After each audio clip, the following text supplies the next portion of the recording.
Hello my dear students, welcome to my channel. मैं कुछ दिनों से नोटिस कर रही हूँ कि आप लोग मेरे वीडियोस देख तो लेते हैं लेकिन सब्सक्राइब करना भूल जाते हैं। अब जल्दी जल्दी जाओ और मेरे चैनल को जल्दी जल्दी सब्सक्राइब करो और शेयर करना भी मत भूलना। नमस्कार छात्रों। तो छात्रों, आज हम करेंगे क्लास 7th बसंत भाग 2 एक तिनका कविता के कुछ प्रश्नों के उत्तर। तो छात्रों, इस वीडियो को अंत तक ज़रूर देखना, क्योंकि आपकी परीक्षा से संबंधित एनसीईआरटी पुस्तक में से सारे प्रश्नों का सॉल्यूशन जो है समझाकर मैंने यहाँ डाला है। ठीक है बच्चों, भाषा की बात को भी अच्छे से समझाया है, तो वीडियो को अंत तक ज़रूर देखना।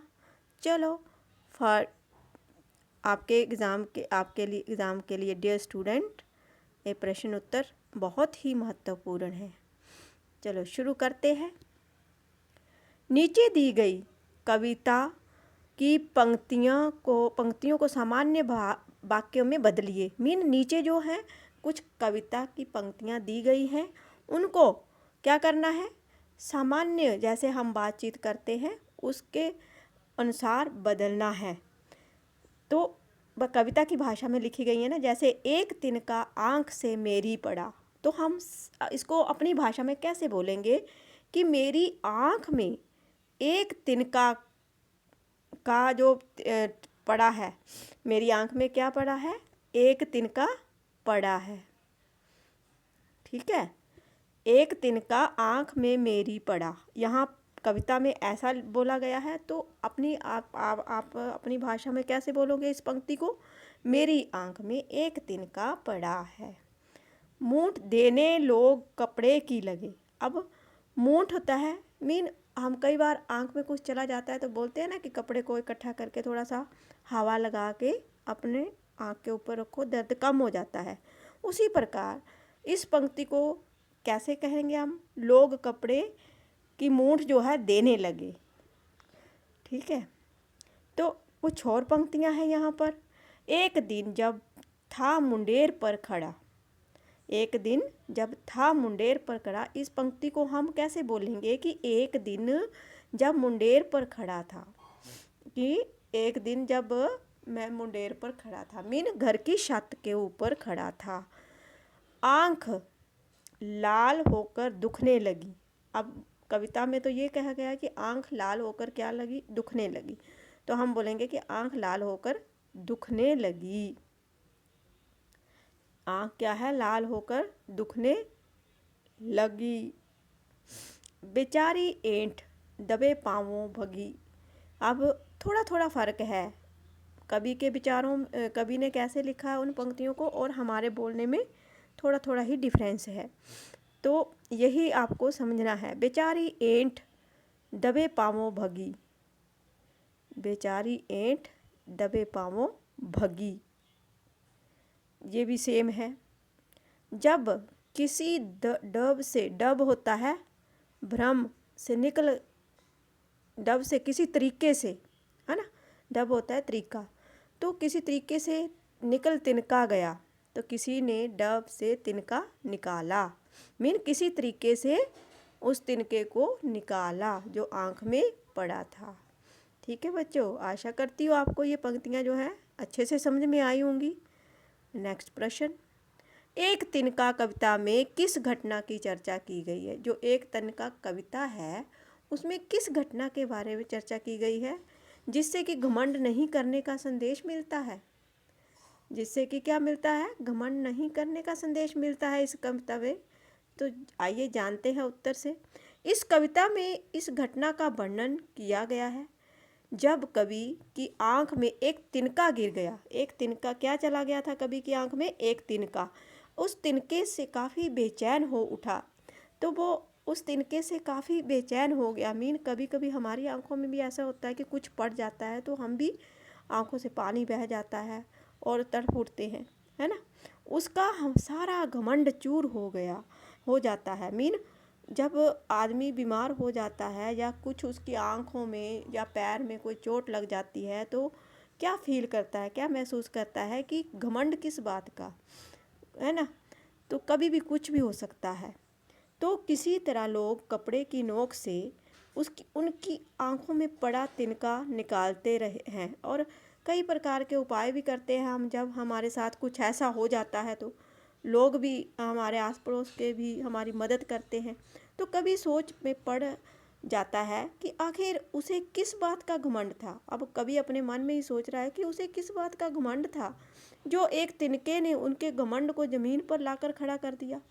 मीन हमें दूसरों से बातचीत कर, उनके दुख सुख में बात करनी चाहिए, ये नहीं कि अपनी ही अकड़ में रहना चाहिए। तो उसी को बोलते हैं घमंड। उसकी बुद्धि ने उसे ताने दिए, मीन उसके दिमाग ने ही उसको ताने दिए। किसको? लेखक को, कि तू ऐसे ही घमंड करता था, तेरे घमंड का चूर करने के लिए एक तिनका ही बहुत है।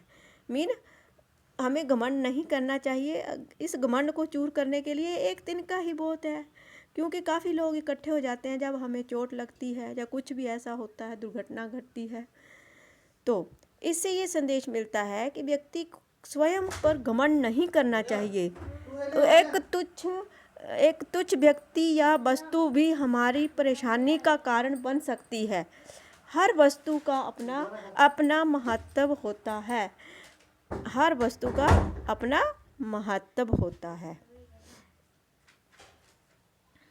प्रश्न नंबर 3, आँख में तिनका पड़ने के बाद घमंडी की क्या दशा हुई? अब जब आँख में तिनका पड़ जाता है तो उस घमंडी की कैसी दशा हुई थी, कैसी हालत हुई थी?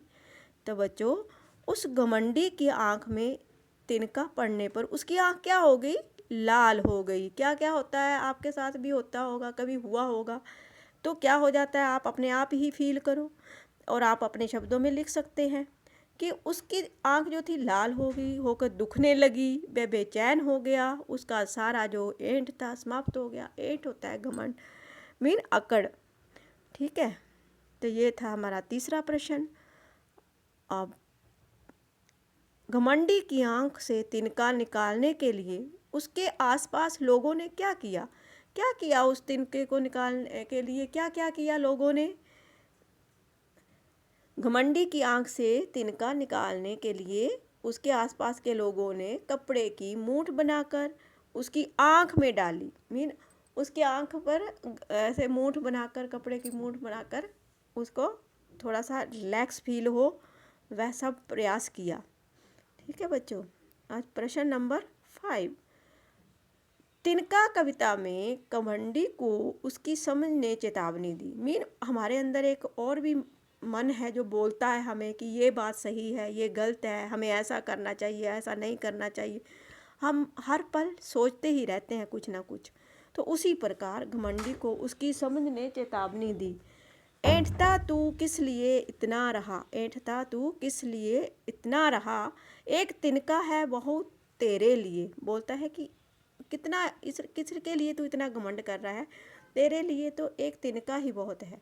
उपर्युक्त काव्यांश के माध्यम से कवि ये संदेश दिया, कवि ने क्या संदेश दिया कि अहंकार नहीं करना चाहिए, क्योंकि एक छोटा सा तिनका भी अगर आँख में पड़ जाए तो मनुष्य को क्या कर देता है? बेचैन कर देता है।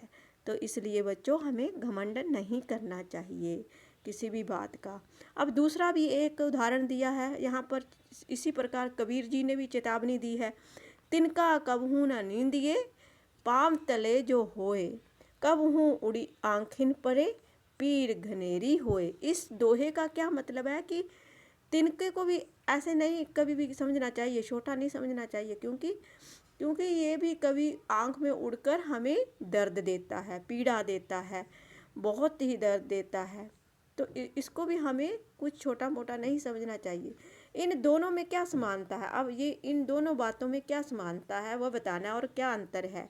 अब यही अंतर यहाँ पर बताया है कि इन दोनों काव्यांशों की पंक्तियों में अंतर दोनों का क्या है कि हरिओत जी द्वारा लिखी हुई पंक्तियों में किसी प्रकार के अहंकार से दूर रहने की चेतावनी दी गई है। किसी भी अहंकार से दूर रहना चाहिए हमें, है ना, क्योंकि एक तिनका भी हमारे अहंकार को चूर कर सकता है। एक तिनका भी हमारे अहंकार को चूर कर सकता है। छोटे से छोटी वस्तु का महत्व है। मीन कोई भी छोटी से छोटी वस्तु है उसका भी अपना महत्व है इस संसार में, वो कोई ऐसे नहीं है। दोनों में घमंड से बचने की शिक्षा दी गई है। दोनों ही पंक्तियों में क्या किया है? घमंड से बचने की शिक्षा दी गई है। प्रत्येक तुच्छ समझी जाने वाली जो वस्तु का अपना महत्व है, जिस वस्तु को हम बेकार समझते हैं, तुच्छ समझते हैं, उसका भी अपना महत्व है संसार में। तो बच्चों, इस कविता से हमें यही शिक्षा मिलती है कि हमें कभी भी किसी भी बात पर घमंड नहीं करना चाहिए। तो अब आपकी पुस्तक में क्या है नेक्स्ट प्रश्न? अनुमान, और वो तो आपको अपने आप ही करना है।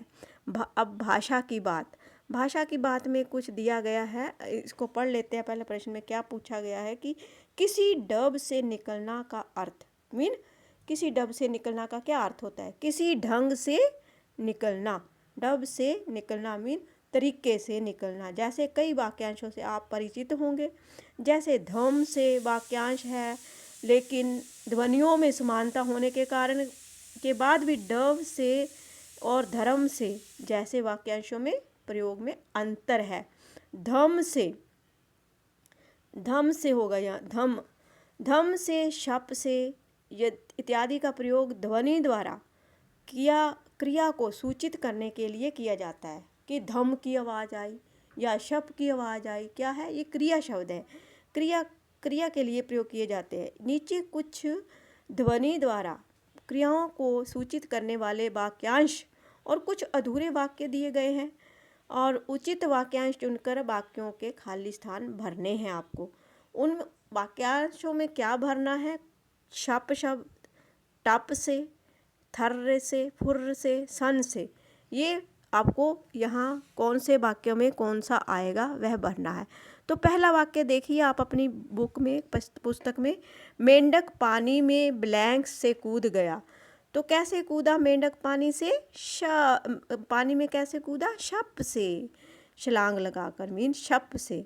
नल बंद होने के बाद पानी की एक बूंद से चू गई, मीन पानी की एक बूंद चू गई, मीन टप से चू गई, मीन एक टप टप करता रहता है ना पानी। जब एक नल थोड़ा सा भी लूज हो तो भी टप टप की आवाज़ आती है कि नहीं? तो ये आवाज़, ये साउंड है। शोर होते ही चिड़िया क्या हुई? से फुर उड़ी, मीन जब भी ऐसे तो बैठी थी, जब शोर हुआ तो चिड़िया कैसे उड़ी? फुर से उड़ गई, जल्दी से। ठंडी हवा कहाँ से गुजर रही है? से गुजरी। मैं ठंड में ब्लैंक से कांप गया, मीन ठंडी हवा सन से गुजरी, और मैं ठंड से क्या हुआ? थर से कांप गया। कैसे कांपा? थर से कांपा। तो ये थी भाषा की बात। प्यारे बच्चों, जिन्होंने मेरे चैनल को अभी तक सब्सक्राइब नहीं किया है, मेरे चैनल को सब्सक्राइब कर दें ताकि आपको मेरे आने वाली वीडियो का नया नोटिफिकेशन मिल सके। लाइक और शेयर भी जरूर कर देना।